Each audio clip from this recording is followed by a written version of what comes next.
In this video, we uncover the brutal double murder of two gangland enforcers, lured into a remote corner of the countryside by men they trusted and executed in cold blood. Their bodies were stuffed inside a van, set ablaze, and buried where they fell. But this is more than a tale of violence. It's a story of betrayal, missing drugs, and unpaid debts, driving one man to commit an unspeakable act that left children fatherless and families destroyed. Brett Flournoy and David Griffiths were both local dealers, not operating on a massive scale, but part of an organization large enough to provide a steady income. Both men came from fighting backgrounds. David, an ex-cage fighter originally from Plymouth, had relocated to Bracknell, Berkshire, chasing a fresh start after a mediocre career in the ring. Brett had served 6 years in the British Army with the Royal Engineers in the early 2000s, before trading military service for the life of a professional boxer. But his martial arts career played out very differently from that of his accomplice. He amassed an impressive record of 9 wins from 10 fights, just 1 loss, and 4 of those victories ending by knockout. In 2010, he reached the finals of the prestigious Prize Fighter Light Middleweight tournament, but fell short when Prince Aaron secured a decisive 3rd-round knockdown that sealed the bout. Despite the setback, the Merseyside-based boxer had a promising career ahead of him. Yet his ambitions were greater than breaking sweat and taking punches for modest returns. He opened a local pub in Wirral, Merseyside, before gradually moving into the world of drug dealing. According to reports, Brett had forged strong ties with the IRA, an Irish criminal organisation with county lines stretching across the UK, but rooted in Liverpool, where they held a firm grip on the city's drug trade. 200 miles away, in Berkshire, David Griffiths was running his own operation. He would regularly travel north to Liverpool, sourcing high-purity cocaine in bulk directly from Brett, who acted as a key distributor for the IRA in the region. Over time, the two men formed a strong bond, united by their shared background in martial arts. But those days were behind them. Both had traded the discipline of the ring for a far more lucrative and far more dangerous line of work, chasing the life of abundance that fighting had never been able to provide. By mid-2010, the duo had already built a fearsome reputation, seizing control of county lines through sheer intimidation. Few on the streets dared to cross them. Their fighting backgrounds alone were often enough to ensure things went their way.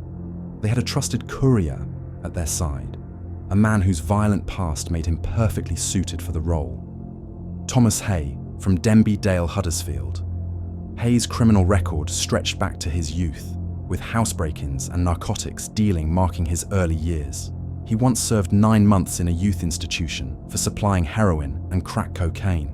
Hay met David and Brett through the IRA gang, for whom he had worked as an international courier, smuggling large consignments of high-purity cocaine from Spain and South America. Then there was Ross Stone, operating out of Trennants Downs, Cornwall. He worked as a debt collector for the IRA, while also receiving regular supplies of cocaine, amphetamines, and ecstasy to distribute across the county. Stone lived and worked on a sprawling farm, where he used the land's isolation to his advantage. Hidden inside large containers, buried deep underground, he cultivated cannabis for David and Brett, a secret operation concealed in plain sight. David and Brett made regular trips to the farm, checking on the progress of the cannabis and stashing large quantities of cocaine there. Over time, the remote property became their trusted safe haven. But in early 2010, trouble struck.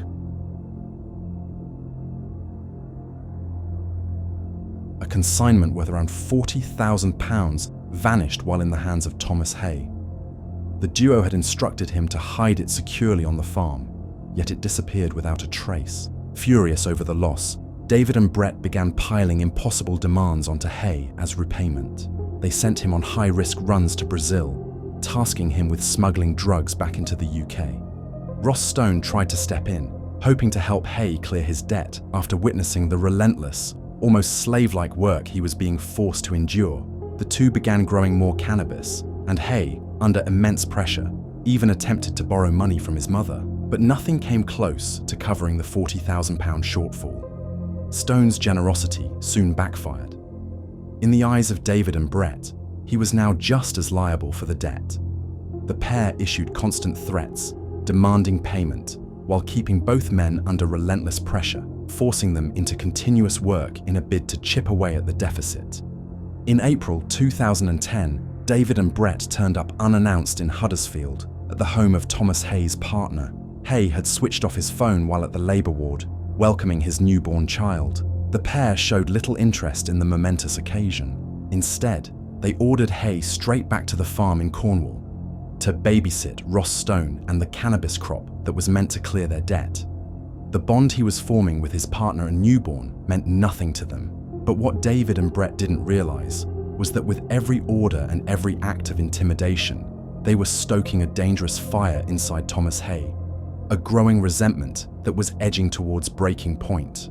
It was a bitterness that would soon erupt into a savage act of violence, one that would leave the quiet county of Cornwall and its residents with a scar they would never forget. It was May 2011. David and Brett were once again pressuring Thomas Hay to take another trip to Brazil. But this time, he refused.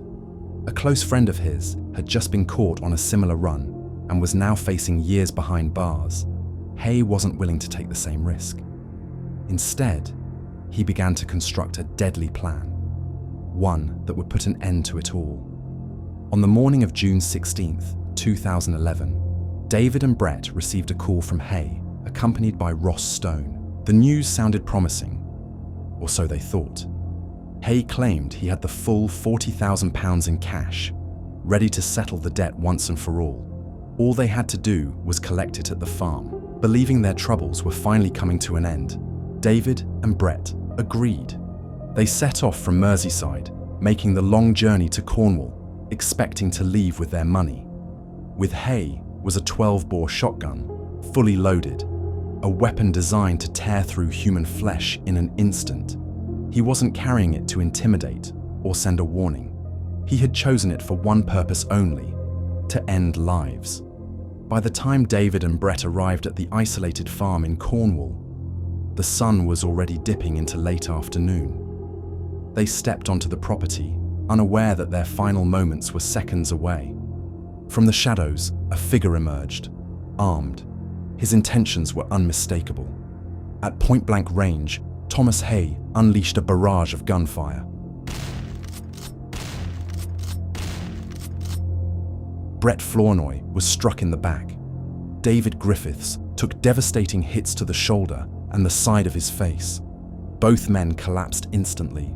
The gunshots echoed across the quiet countryside, and just like that, David Griffiths and Brett Flournoy were dead. Ross Stone was left with the grim task of erasing the scene of carnage. Armed with cement powder, he blotted up the pools of blood before lifting the lifeless bodies of David and Brett into a wheelbarrow.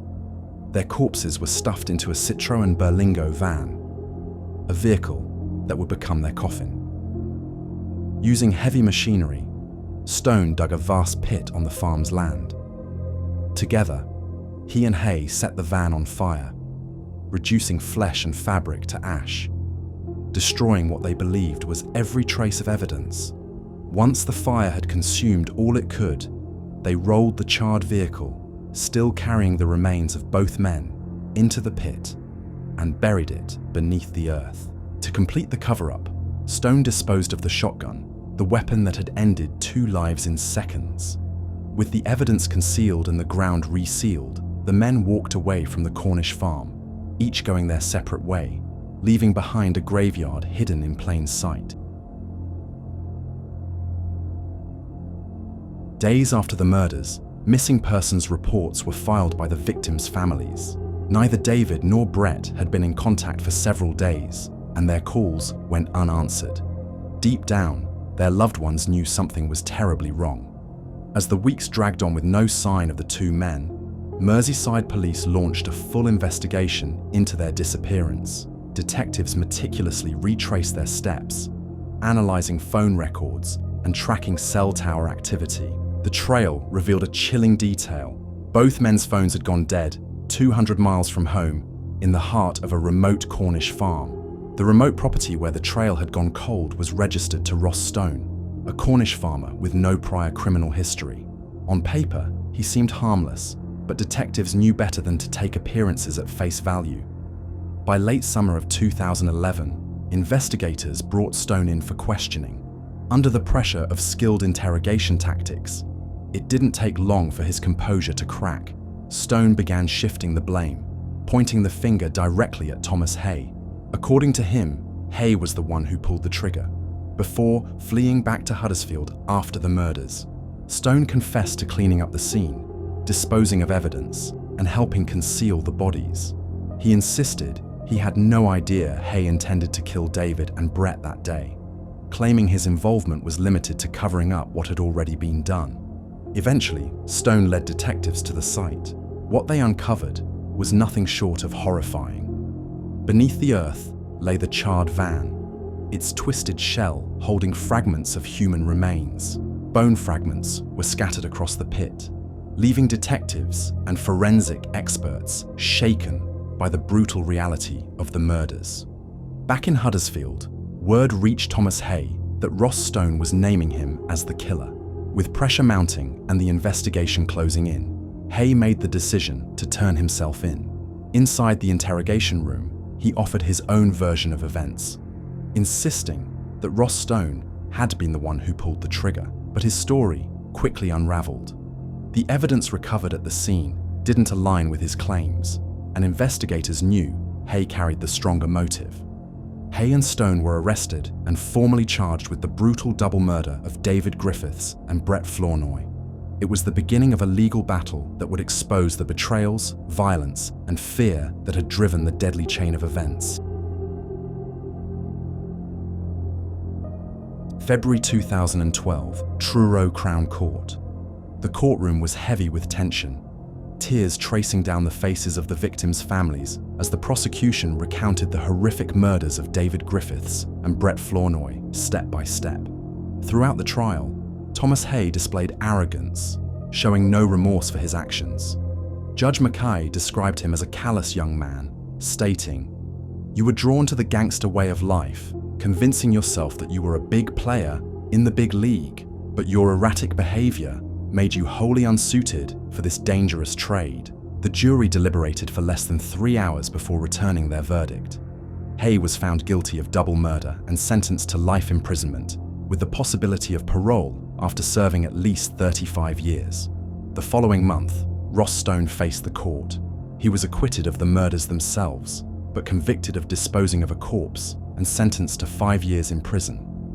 By July 2013, Thomas Hay launched an appeal against his conviction, spurred by claims he had heard from David Johnson, an inmate who had shared a cell with Ross Stone at HMP Channings Wood. Johnson alleged that Stone had confessed to the murders shortly after being acquitted, telling him, "It's not every day you get away with murder twice. It was quite easy. I just had to shift the blame onto Tom." Johnson later met Hay at Long Lartin prison and relayed Stone's alleged confession, but the appeal quickly fell apart. Judge Akins dismissed the claims, describing Hay as a convicted liar and warning that he would kill again if given the opportunity. Ross Stone was released in 2014, having served just 2 years of his 5-year sentence. In the end, the brutal murders of David and Brett revealed how greed, betrayal, and the lure of easy money can spiral into unthinkable violence. Justice was served, but the scars left behind will forever haunt the families, and the quiet countryside of Cornwall will always bear the shadow of that dark chapter.